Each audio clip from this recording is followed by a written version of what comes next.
فرحي كل أفراد أسرتك واعمليها لهم بقى بالطريقة دي وهم بقى هياكلوها في نفس الوقت وكمان هيطلبوها منك على طول من حلاوتها. أول حاجة هنعملها هي إن احنا هنسلق أجنحة الدجاج بتاعتنا.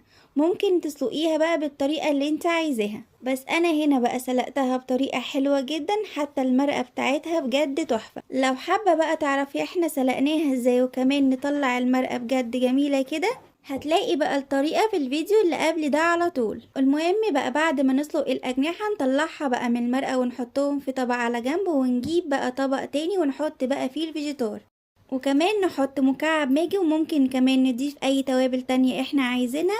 وبعد كده بقى نغلف الأجنحة كويس جدا بالفيجيتار، وبعد بقى ما تتغلف كلها نقليها بقى في زيت سخن طبعا على الجنبين، وهتطلع بقى معانا بالشكل الجميل ده، وبجد طعمها بيبقى ولا اروع. جربيها بقى بجد بالطريقة دي وهتعجبك، وياريت بقى ما تنسيش اللايك.